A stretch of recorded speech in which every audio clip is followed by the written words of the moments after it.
We're going to start with a question from Erica.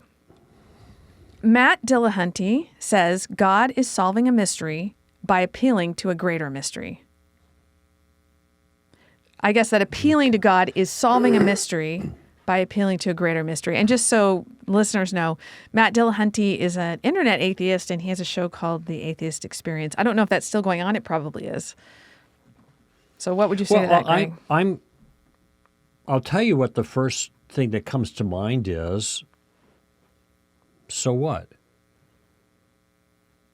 I'm not sure I understand the significance of that observation. Even if I didn't push back on it in a certain sense, like, oh, well, God's not a greater mystery in some ways. But if I said, okay, here's a mysterious set of circumstances. Now, we have an answer regarding to make sense of this mysterious set of circumstances. Now it's no longer mysterious. However, there still is mystery with regards to the answer. I got a perfect example of that. Gravity. Gravity is a mystery. And for a long time, there was no explanation for why, the apple fell to the ground. And then we realize with gravity, there's mutual attraction. Okay, and this can be quantified and measured and everything. So the concept, Newton's work on gravity, is helpful then to explain the phenomena by an appeal to this force. But what's interesting about this force is there was a lot of pushback on Newton on this one because it was considered, I don't know exactly the language they used, but it was influence at a distance. And in a kind of a mechanistic understanding of the natural realm, you can understand why a cue ball would push a pool ball after you poked it with a cue, because there's a mechanical connection between all of those things. But with gravity, there's no mechanical connection. It's a force. It's an invisible occult force, and they didn't want anything to do with those kinds of things. So there's a lot of pushback there on that issue. And so what you have is a mystery, falling objects, that is solved by our understanding of gravity, which is mutual attraction even at a distance, but is itself a mysterious concept. So I don't understand why this is a problem. If we have phenomena that we cannot explain except for an appeal to the kind of being who can explain the phenomena, even though there are aspects of that being that we don't understand very well, why is that a liability?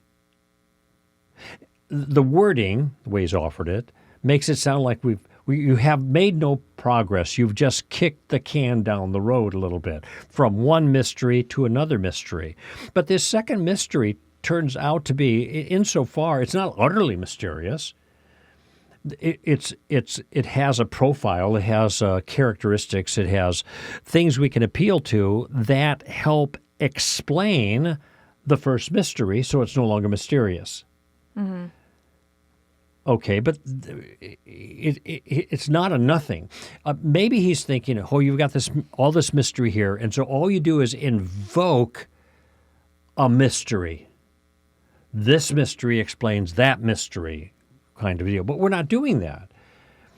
We are saying we have, in a certain sense, a concrete characterization. We have a personal being who has no beginning and no end, who is the ground of being, who has unlimited power and full knowledge of everything.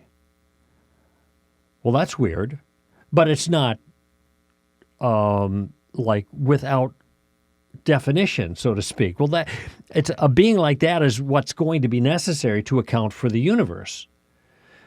All right, so now we've accounted for the universe by appealing to a being like that because that's what's necessary. There probably is a being like that, even though we don't understand everything about that being. So, I just don't get that. This is actually the tactics book, the 10th anniversary edition. There's a mini tactic, the power of S-O, so what, basically.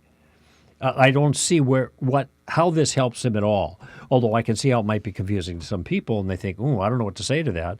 So what? So you solved one mystery, by appeal to something else that makes sense of your mystery, even though there are some things mysterious about that too, like gravity. That's a great example. I think a lot of atheists are confused about the reasoning that Christians are using. And so take, for example, when we make the case for intelligent design, and they'll accuse us of using like a God of the gaps argument. In other words, they'll say, all you're saying is we don't know how this could have happened on its own, therefore God did it. But that's not actually the argument we're making. Correct. The argument we're making is look at the way these things came together.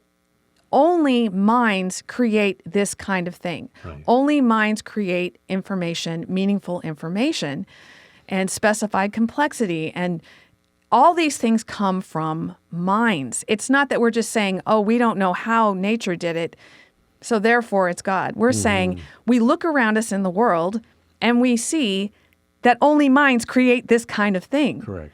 By nature. So therefore we know a mind created this. And now we're positing a being who would be capable of creating these things. So I think that's where they get a little bit confused. And so then in that case, if we were just saying, well, we don't understand it, so let's just make up a being, Right. then I could see that he might have a point. But that's not what we're doing. We're actually making a case for, with the Kalam cosmological argument, there has to be a self-existent being who created everything. There has to be a being, like you named all the things that he has to be. We're actually using reason to figure out what kind of a being had to have created everything. Right. So it's not just that we're just throwing a mystery out there. We're actually using reason and evidence.